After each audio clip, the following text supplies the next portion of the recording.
Hi guys, and welcome back to another video. If this is your first time here, my name is Kayleigh and I make English learning content.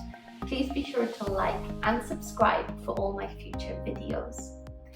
This video has been requested by one of our Facebook followers.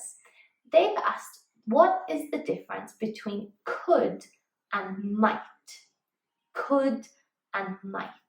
So this video will just give a gentle introduction into the two modal verbs and how and when to use them. Let's get started.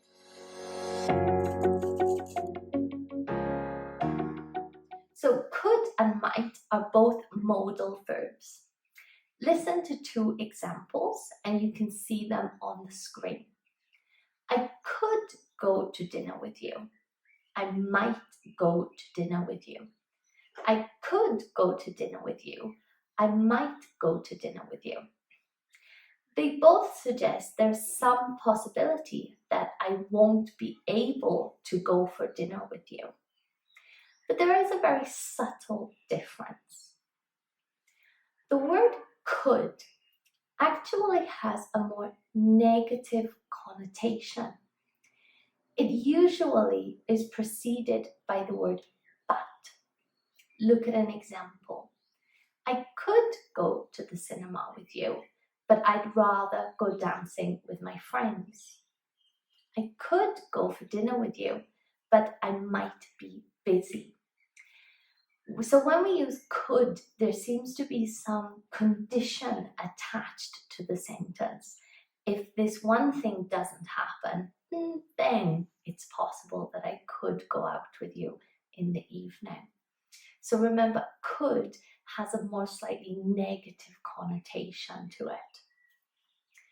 Whereas if we use might, I might go for dinner with you.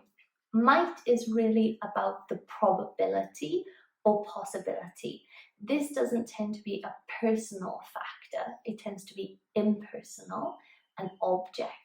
For example, I might go for dinner with you if I have enough money. I might go for dinner with you if I don't have too much work to do. So might is often used when we have just some possibility or probability. So don't forget, you use could if it has a slightly more negative connotation, which can often be personal, the way we feel. And we tend to use might when it's more about the probability and an outside factor as opposed to our personal preference or personal feelings. If you do try to use these verbs in a sentence, native speakers will often be able to understand either one. But of course, if you want to use the most correct version, you need to remember the rules that I've taught you in this class.